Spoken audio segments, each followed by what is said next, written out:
DMTV Info, votre chaîne d'information en temps réel. La politique, la santé, le sport, les faits de société, la musique, les rumeurs et bien plus encore. Vous découvrirez cela dans notre chaîne DMTV Info.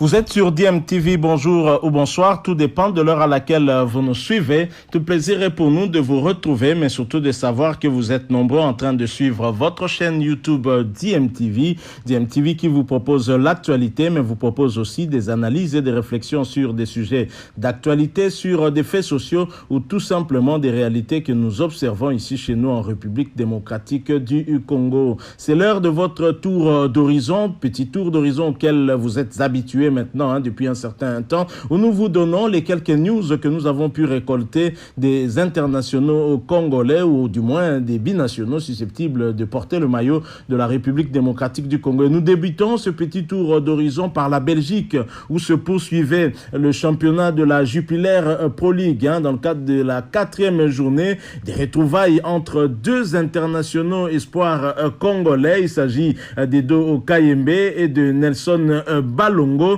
Dans le cadre de ce match de la 4e journée du championnat de la Jupiler Pro League première division belge qui opposait KS Eupen à Saint-Tron. Nos deux internationaux étaient bien évidemment titulaires et bien sûr l'équipe de Edo Kayembe a pris les dessus au terme d'un match très disputé entre les deux équipes.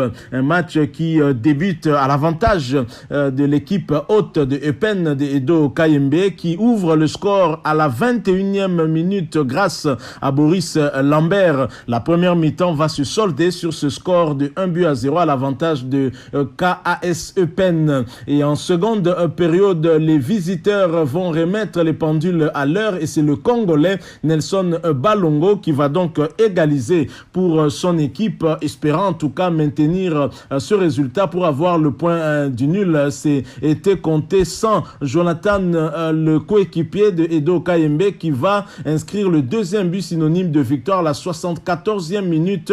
Eupen sort donc victorieux de ce duel qui l'opposait à, bien évidemment à Saint-Tron. Alors il faut dire aussi que entre les deux équipes, le match a toujours été un tout petit peu disputé sur les, on va dire sur les 3 derniers matchs avant celui d'hier 14 août 2021. C'était quand même un tout petit peu à l'avantage de Eupen. 2 matchs nuls contre une victoire à l'extérieur du reste de Eupen. C'était le 28 février 2021, 0 but contre 2, alors que le 29 août 2020, les deux équipes s'étaient séparées 2-2, un but partout. Et en match amical, le 17 juillet 2021 dernier, les deux équipes s'étaient également séparées 2-2, un but partout. Donc les matchs entre les deux ont toujours été très très disputés. Alors bien évidemment, du côté du classement, et grâce à cette victoire, l'équipe eupénoise occupe provisoirement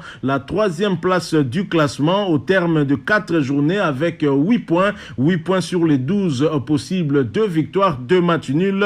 Et les matchs nuls qui ont été en tout cas réalisés face à des cadors de la Jupiler Pro League, notamment le champion en titre, le FC Bruges, mais aussi Anderlecht. C'était lors des 2 premières journées. Du côté de Saint-Tron, Saint-Tron occupe la 13e place du classement de la Jupiler Pro League avec 4 petits points, un match nul et une victoire et 2 défaites. Voilà les statistiques de Saint-Tron et de Nelson Balongo. Alors en ce qui concerne les deux équipes, pour Eupen, la prochaine journée, la 5e, ce sera contre Louvain le 21 août prochain, et ce sera aussi sur le terrain de Louvain avant de recevoir Sérin. Ce sera le 28 août 2021. Et du côté de Saint-Tron et Nelson Balongo, ce sera plutôt la réception de Courtrai le 21 août, puis le déplacement vers Bruges pour pour y affronter le Cercle de Bruges. Donc voilà tout en ce qui concerne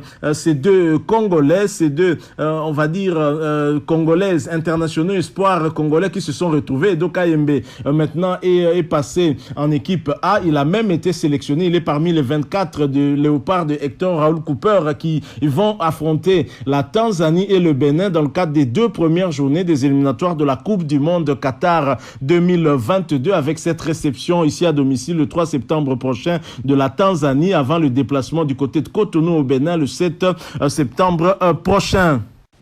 Quittons la Belgique et la Jupiler Pro League pour aller du côté de l'Angleterre en 2e division anglaise où un international congolais se déplaçait avec son équipe de Luton Town du côté de West Bromwich Albion, l'ancien club d'un international congolais aujourd'hui dans le Saint-Éloi Lupopo. Il s'agit de l'ancien capitaine des Léopards de la RDC, Youssouf Moulumbu. Et pour ce match de la 2e journée de la Championship, du Championship championnat de 2e division anglaise, malgré sa réalisation, Peli Rudok Mpanzu ne va pas empêcher la défaite de son équipe à l'extérieur, son club qui a dû s'incliner. Et pour ce match, Peli Rudok Mpanzu a été titularisé bien évidemment au milieu de terrain de cette équipe de Luton Town, et club qu'il a rejoint lors du Mercato. Et bien sûr, il a joué quasiment toute la rencontre, même si il a inscrit le dernier but du match. C'était pratiquement au temps additionnel. C'était à la 90e minute plus 4. Cela n'a pas empêché la défaite. Ce match commence plutôt mal pour Peli Mpanzu puisque à la mi-temps, West Bromwich menait déjà 2-0. Dès la 5e minute, Cal inscrivait l'ouverture du score. C'était un autobut. Et lorsque nous arrivons à la 36e minute, Callum Robinson va corser l'addition en inscrivant le 2e but de West Bromwich, 2-0 à la mi-temps. Et en 2e mi-temps, c'est encore West Bromwich qui va prendre le devant en corsant l'addition à la 66e minute grâce à Karlan Grant. Et l'équipe de Luton Town et Peli Mpanzu était un tout petit peu sonnée, mais quand même à la 70e minute, Harry Koenig va inscrire le but, la réduction du score. Ce sera pour le 3-1 et c'est à la 90e minute plus 4 que l'international congolais Peli Rudok Mpanzu va inscrire le 2e but insuffisant pour arracher ne fût-ce qu'un le point du nul à l'extérieur. Et voilà donc l'équipe de Luton Town qui avait plutôt bien commencé ce championnat parce que lors de la première journée, elle avait réussi à battre Peterborough United par 3-0 et c'est pour la 2e journée, c'est donc une défaite à l'extérieur, 3-2. La bonne nouvelle, c'est que l'équipe de Luton Town marque 2 buts, 5 buts en 2 rencontres, c'est qu'une bonne chose et en a encaissé 3, c'est quand même plus ou moins bien. La prochaine journée pour Peli Mpanzu et Luton Town, ce sera le 17 août 2021 avec ce déplacement vers le terrain de Barnsley et nous espérons que Peli Mpanzu va encore s'illustrer lors de cette rencontre. Et pour le compte de la 4e journée, ce sera le 21 août avec la réception de Birmingham City. Donc voilà tout pour ce qui concerne le championnat anglais de 2e division, championnat anglais de 2e division. Nous allons le quitter pour aller vers un autre championnat de 2e division, mais cette fois-ci, nous allons du côté de la Turquie.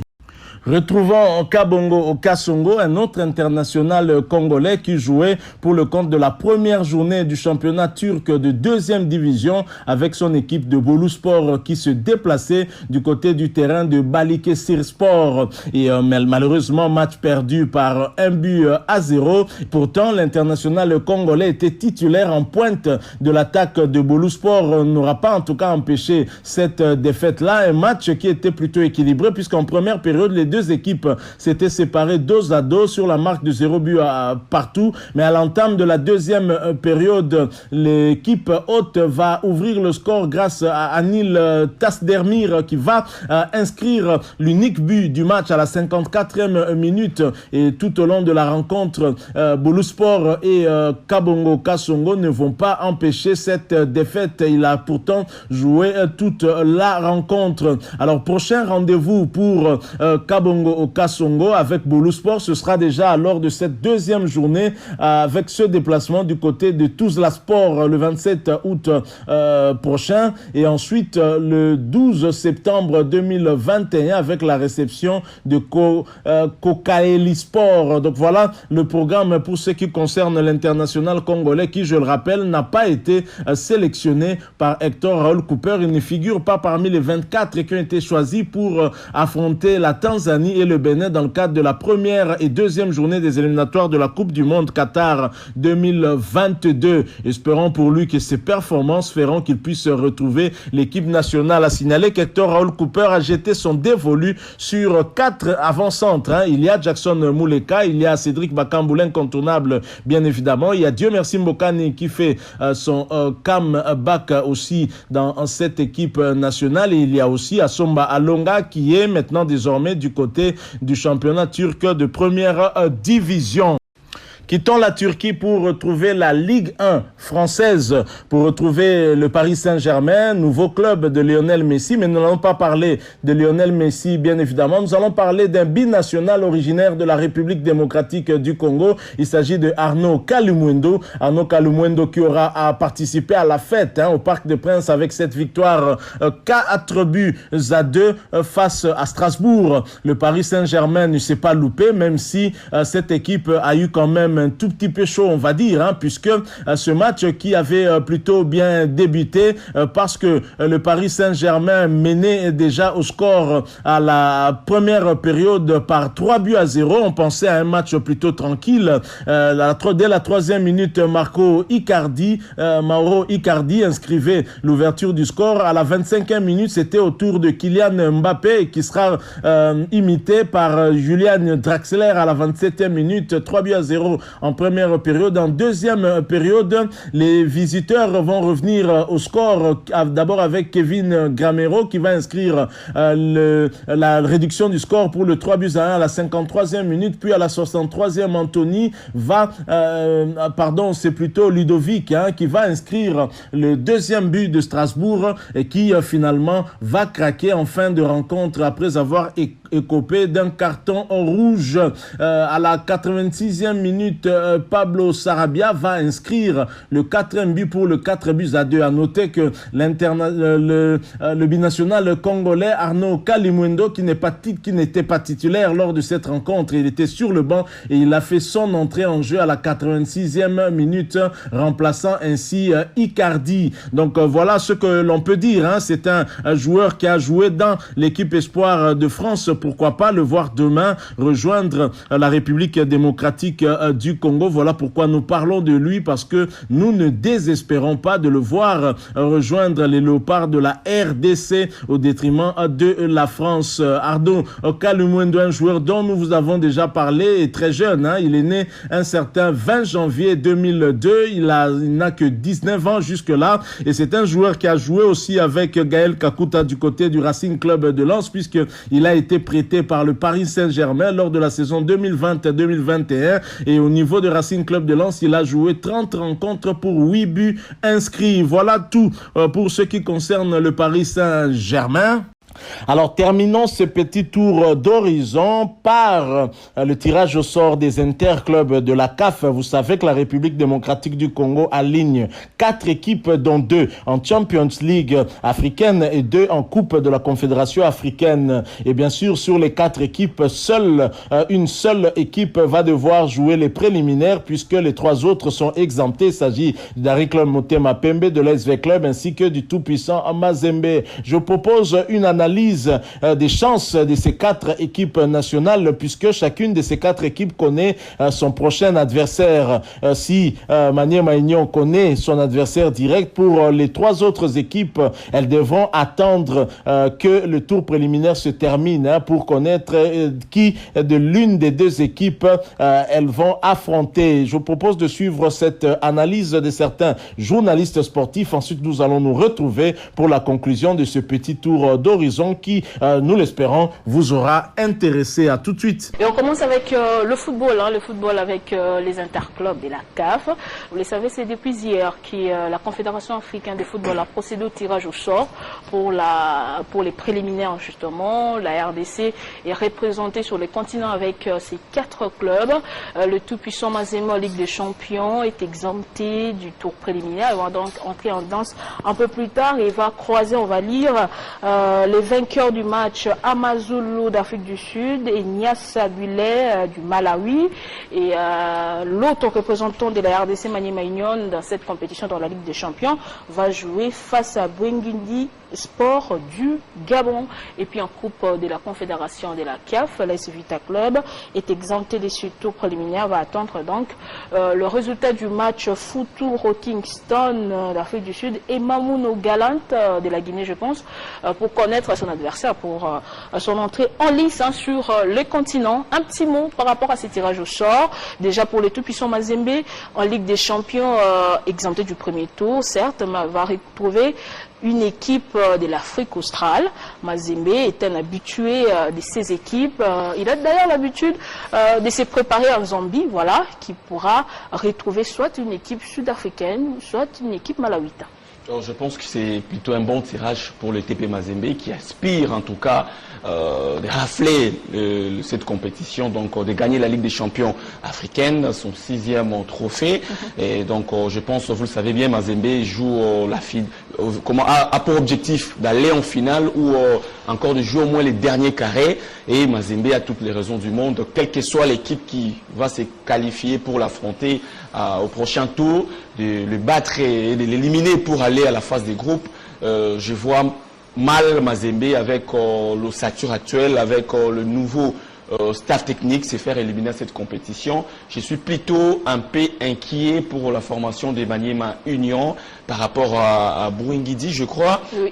Qui est une équipe pas vraiment connue ici en République démocratique du Congo, mais je peux vous rassurer que c'est une équipe bien organisée, une équipe qui joue bien au ballon. Donc la formation de l'Est Maniema Union doit vraiment se préparer à conséquence. Si lors de saison précédente, cette formation des Kindu se faisait éliminer au premier tour à la Coupe de la Confédération, je me dis que cette fois-ci, ils ont toutes les raisons du monde de chercher au moins à entrer dans la phase des groupes. Et pour y arriver, il faudra se débarrasser de Bwengidi.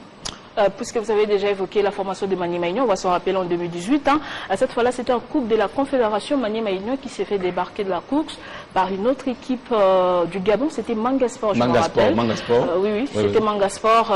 Donc, cette fois-ci, l'équipe hérite de nouveau d'une équipe gabonaise. Donc, Maniema Union a certes tiré des leçons de l'élimination en 2018.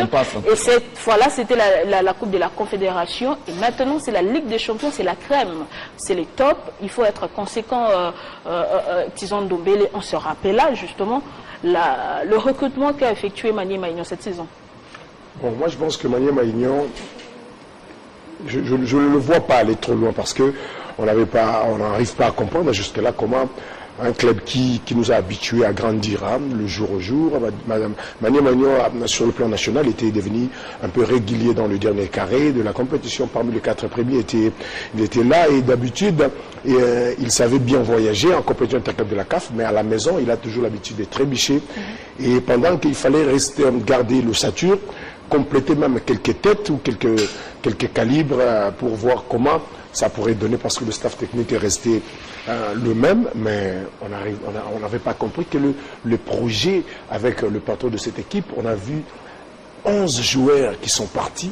Maniema Union a laissé partir 11 joueurs pour recruter 12. Non, il a laissé partir 12 pour recruter 11 joueurs. Donc, avec toutes ces nouvelles recrues, je ne vois pas Mamanie Maignan, la mayonnaise, prendre rapidement pour représenter le pays en Ligue des Champions. Donc c'est vraiment très compliqué. Mais espérons que ça pourra aller, surtout que la saison dernière, il a été écarté de la compétition par une équipe gabonaise. Il n'a pas encore affronté une équipe gabonaise. Même ce n'est pas la même équipe, mais c'est toujours le football gabonais qui sera en face de Maniema Maignan. Et je ne vois pas vraiment Maniema Maignan aller de l'avant, lui qui va représenter le pays en Ligue des Champions.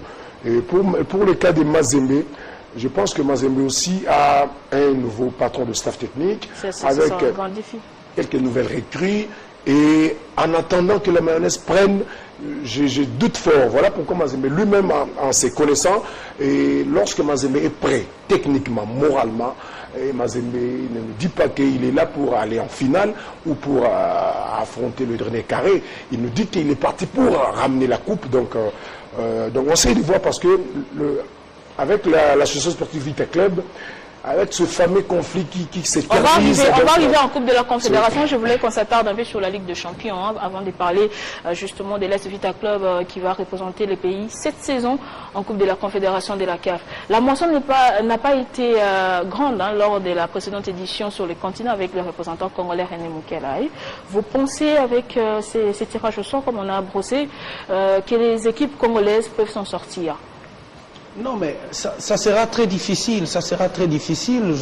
J'ai entendu le co-débatteur souligner un peu le changement dans ces équipes-là. Il y a 12 chez Maniema qui sont partis, il y a 11 recrues. Et chez Mazembe, il y a un nouveau staff technique qui revient avec une autre philosophie. Et puis, il faut que ça prenne du temps. Mais on n'a pas fait allusion à ce qui donne la valeur à toutes ces équipes. Le championnat de la Ligue 1. Comment on a évolué ici chez nous la saison passée?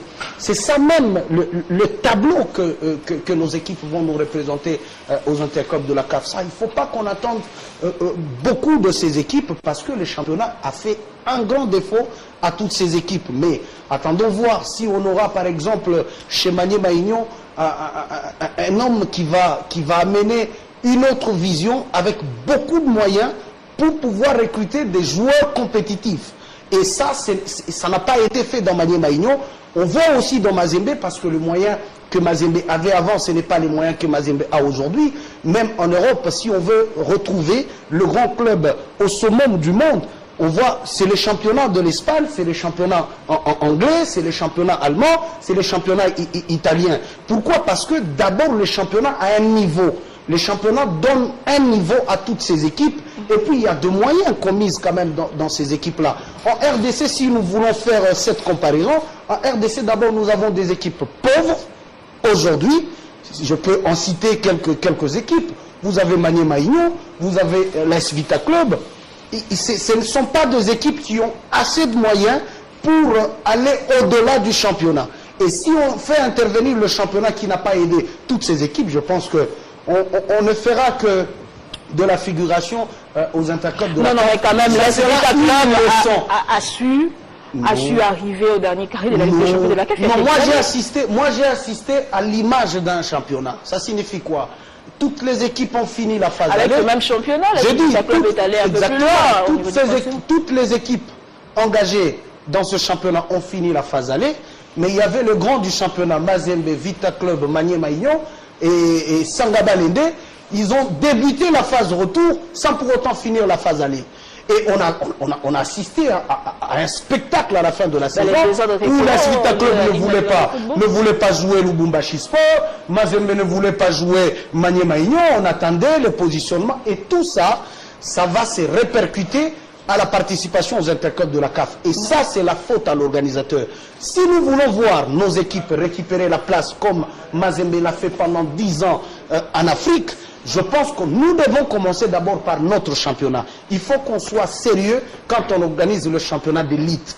Et si on arrive à bien organiser le championnat d'élite et qu'en République démocratique du Congo, le gouvernement y mette un peu une politique sportive nationale qui pourra permettre les sociétés en République démocratique du Congo de venir quand même en aide pour des clubs, parce que nos clubs sont quasiment pauvres, et je pense qu'on peut relever quand même la tête On a vu Mazembe qui a relevé la tête parce qu'à la tête de Mazembe, il y avait un gouverneur, il avait un peu de moyens, il a mis beaucoup de moyens, il a recruté presque dans toute l'Afrique, hormis l'Afrique du Nord. On a vu comment Mazembe était en train de monter en puissance. Mais depuis que Mazembe n'est plus capable de recruter dans toute l'Afrique, et on voit comment Mazembe est en train de régresser.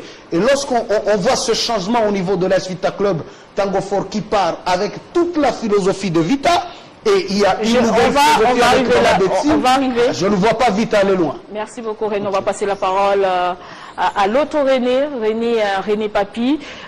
René Moukalaï a beaucoup plus parlé du championnat national de la Ligue nationale de football.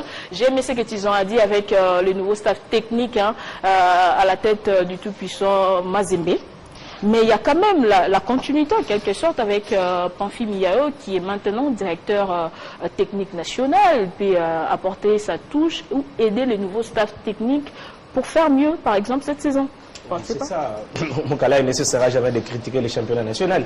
Il est toujours dans sa peau de toujours critiquer. Le championnat est déjà fini. Oui, moi, je ne vois pas. Parlons sur le plan technique. Oui, sur le plan technique, le championnat est déjà fini. Il faudrait maintenant donner la chance aux interclubs, aux clubs de participer aux interclubs de la CAF. Les équipes, oui, c'est bien bon de recruter. Puis, quand une équipe a de moyens de recruter, elle prépare bien sa saison. Si aujourd'hui, je commence par Mazembe a voulu changer les staffs techniques, c'est parce que le staff de Miayo n'a pas atteint ses objectifs en dehors de cette Ligue nationale de football. Et le nouveau staff pourra atteindre l'objectif de Mazembe. Oui, mais l'entraîneur l'a dit, dès sa descente de l'avion, il l'a dit, je suis venu pour gagner. Ce sont des nouveaux objectifs avec un nouveau staff technique. Okay. L'équipe de Mazembe a mis aussi de moyens, même si René a dit, il a quand même relevé que Mazembe n'a plus de moyens de recruter peut-être comme ça a été le cas les années antérieures, mais ils ont pu quand même avoir certains pions qui ont fait la beauté ou qui ont fait un très bon championnat dans leurs clubs respectifs. Quand vous prenez les deux qui sont venus de Maniema Union, il y a un Ngimbi, vous prenez Luzolo qui vient de Club, il était un titulaire incontestable dans l'équipe de Club.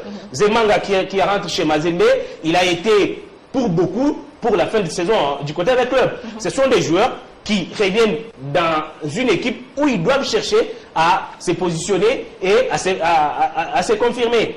Les nouveaux staff techniques est là. C'est-à-dire ils ont des objectifs. Je crois que ça, du côté de Mazembe, c'est toujours des contrats d'objectifs. Quand vous prenez, vous rappelez en 2009, Carzito vient, il gagne la Ligue des Champions avec Mazembe. L'année qui suivait en 2010, ils perdent 3-0 contre l'Espérance de Tunis en Tunisie. Il a été démis de ses fonctions. L'année arrive, il a remporté la Ligue des Champions avec Mazembe en 2010. Ils vont jusqu'à en Coupe du Monde. En finale, ils jouent la finale qu'ils ont perdu contre Inter de Milan. Et l'année qui suivait, ils se font éliminer par l'équipe de... René, s'il vous plaît, ce changement des coachs, des staffs techniques à tout moment, faute de résultats, ne serait pas en train de mettre nos équipes en difficulté? Je m'explique par rapport au projet en long terme. On s'est dit, on signe un contrat d'objectif, gagner la Ligue des Champions cette saison par exemple. On ne gagne pas et on limoge le coach. La saison prochaine, on a un nouveau coach qui n'arrive pas à vous satisfaire. Vous allez continuer au limogeage et puis vous manquez le style, l'esprit de l'équipe suite à ces changements. Tu as raison, mais quand un staff technique signe et que les objectifs ne sont pas atteints, vous n'allez pas empêcher aux dirigeants qui l'ont fait venir. Mais pourquoi ne pas construire par exemple permettez-moi de terminer. Chez Mazembe, ce n'est pas vraiment un cas régulier de voir les entraîneurs partir presque à la fin de chaque saison. Mazembe a l'habitude quand même qu'il y ait une stabilité. C'est ce qui a fait aussi la force avec l'arrivée de Mazembe. Avec Nathalie, c'est une équipe instable surtout au niveau du staff technique. Je termine. Quand tu parlais, c'était aussi moi je c'est la force aussi des clubs par rapport à ce que tu as révélé tout à l'heure. La force des clubs, c'était aussi la stabilité avec Ibengue. Parce qu'avant Ibengue, il y avait des entraîneurs qui venaient, dès que le club était éliminé à l'étape des 16e de finale, ils sont renvoyés. Mais ce n'est pas aussi le cas à Mazembe. Avec Ibengue, ça a été le cas, plus de 7 ans. Ibengue est resté, on a vu quand même les résultats. Admets quand même que Mazembe est instable au niveau du staff. Ça t'engage. Il y a Miayo qui est resté. C'est un fait réel. Moi, ça ne m'engage pas. D'accord, c'est la beauté du débat. Ça, c'est Mazembe, les entraîneurs qui sont passés, ils ont donné des résultats. Et les années qui suivaient, quand il n'y a pas de résultats, en tout cas, les objectifs ne sont pas atteints, il faut les laisser partir. C'est ça la stabilité. C'est pour la première fois qu'il est en train de jouer la Ligue des Champions de la CAF. Je crois qu'ils ont fait aussi un recrutement. Je suis d'accord avec Tison. Ils ont fait partir tous les cadres. Ils ont recruté des nouveaux joueurs. Ça sera quand même un problème peut-être que tout le monde puisse jouer, que la mayonnaise puisse naître. Mais il faudrait aussi donner de la chance. Les championnats, si seulement on tient compte du championnat... Ah, vous donnez de la chance au niveau de la Ligue des Champions? Non, mais la chance, c'est de recruter. Ils ont recruté. Il faut donner la chance. Il faut leur donner. On ne peut pas critiquer pour On ne va pas apprendre la Ligue des Champions. Nathalie, l'équipe est en train de se préparer. L'équipe a des objectifs. Ces joueurs-là savent la mission qui les attend. Nous ne pouvons pas pour l'instant, parce qu'il y a eu des recrutements chez Club, nous avons été habitués. Mais on a vu que il y a des années où Club a presque vendu les cadres et l'année qui suivait, Club est arrivé en finale. Non. Nathalie, s'il vous plaît. Vous prenez l'année 2018. Vous pouvez me dire combien de cadres étaient sortis en 2018? Après 2014. C'était pas l'année qui suivait directement. Après 2014. Moi, je constate que... Comment vous pouvez les joueurs actuellement? Il y a eu des recrutements. Et vous voulez déjà dire que ces équipes-là ne peuvent pas aller de l'avant. Merci vraiment, on va donner la chance à Maniema Maignan. Oui, on va donner la chance à ces nouveaux joueurs de Maniema Maignan. Merci. C'est ça, bien beau. Alors que le championnat n'a pas encore commencé. Ces équipes n'ont pas encore commencé. On est en train de réfléchir. Je disais ceci, Nathalie Yoko. Donner la chance, c'est bien beau, mais vous donnez la chance à une équipe qui se reconstruit à chaque saison. Une équipe qui recrute 11 joueurs. Je pose la question de savoir, avez-vous déjà vu une équipe comme les Barça ou les Real, à l'intersaison, recruter 11 joueurs. 11 joueurs, c'est le nombre de joueurs qui commencent un match sur le terrain. C'est-à-dire, c'est une équipe qui recommence à zéro, pratiquement. Moi, personnellement, je n'ai rien à attendre à une telle équipe comme Maniema Maignan. Pourquoi vous savez bien que vous êtes qualifié à la Ligue des Champions, vous vendez votre meilleur joueur Mercedes Ngimbi à Mazembe, votre taulier au niveau de la défense à Thibaut Radia, vous le transférez, vous recrutez 11 nouveaux joueurs. Et les joueurs, ils viennent de la Ligue 2, de la Pesquine, ils n'ont même jamais joué la Lina Foot. Non, on ne doit pas avoir froid pour dire qu'une telle équipe, on ne doit pas attendre quand même qu'elle puisse aller jusqu'en finale. Merci, mais je suis là, par là, Nathalie, par rapport à ce que René Moukala a soulevé, je ne suis pas d'accord avec lui lorsqu'il dit que les championnats, certes, les championnats n'avaient pas été bien organisés, mais la prestation, pas quand même, je reconnais qu'il y a eu beaucoup de bavures dans le championnat pour la saison dernière, seulement que la prestation de nos équipes aux interclubs de la CAF ne dépend pas de leur prestations au niveau du championnat par rapport à la saison passée. Parce que la saison passée, qui normalement devra toucher à son terme au mois de mai, les interclubs qui commencent au mois de septembre, c'est 4 mois après. Moi, la question que moi je me pose, pourquoi nos équipes vont commencer les interclubs sans jouer le championnat national? Pourquoi? Parce que les interclubs vont commencer au début de septembre. Par contre, le championnat va commencer peut-être vers mi-septembre ou à la fin du mois de septembre. Les organisateurs auraient lancé le début du championnat à ce mois d'août. Ils peuvent organiser des mais je me dis que c'est illogique que nos équipes, contrairement à d'autres équipes qui sont engagées aux interclubs de la CAF, ils jouent leurs championnats respectifs.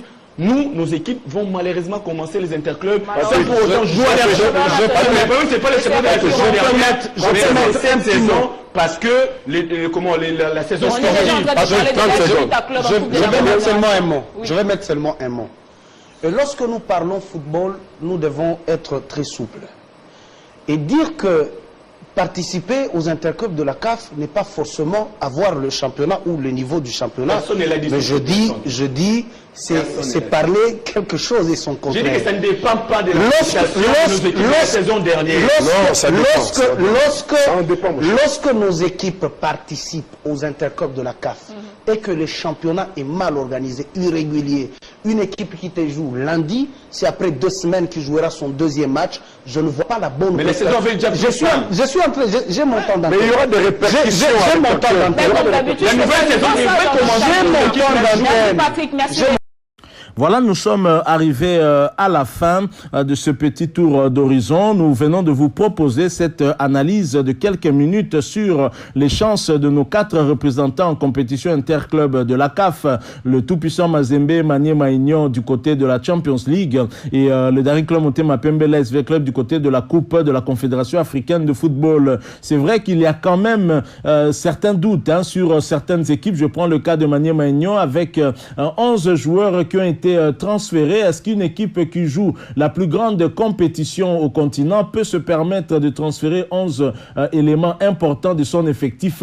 C'est vraiment une question que nous nous posons et nous n'arrivons pas à comprendre quelle est la vision des dirigeants de ce club. Est-ce se faire de l'argent ou bien essayer d'aller le plus loin possible aussi en compétition africaine, parce que sur le plan statistique, ça peut aussi vraiment compter. Également aussi l'ASV Club qui connaît beaucoup de problèmes au sein du comité. On parle de plus de 30 joueurs qui n'appartiendraient pas à l'ASV Club, qui appartiendraient plutôt à un individu. Il s'agit de Esther Kumba qui serait l'épouse de Tango Fort, ancien président de coordination de l'ASV Club. Est-ce que dans ces conditions, il y aura suffisamment de sérénité? L'ASV Club qui ne connaît pas encore son entraîneur, est-ce que cette situation va permettre à l'ASV Club de travailler comme il se doit et d'aller le plus loin comme a toujours été son ambition chaque année? C'est une question qu'on peut se poser. Du côté du tout-puissant en Mazembe, le club est en train de se réorganiser avec un recrutement conséquent. On peut s'attendre à un bon résultat cette saison. Du côté du Daring Club Motema Pembe,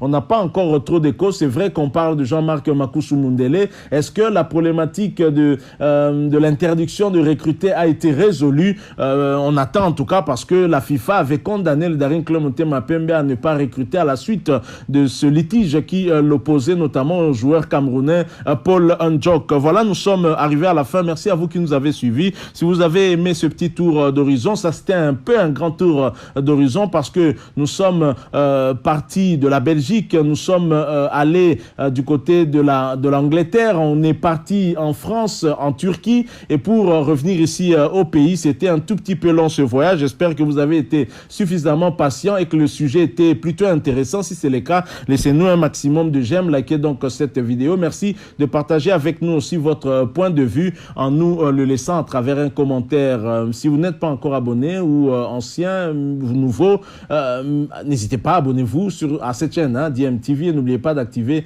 la notification en cliquant tout simplement sur la petite cloche que vous verrez apparaître dès que vous serez abonné. Encore une fois, merci à vous, avec espoir de vous retrouver bientôt avec un autre sujet d'actualité. En attendant, portez-vous bien et DMTV vous dit au revoir.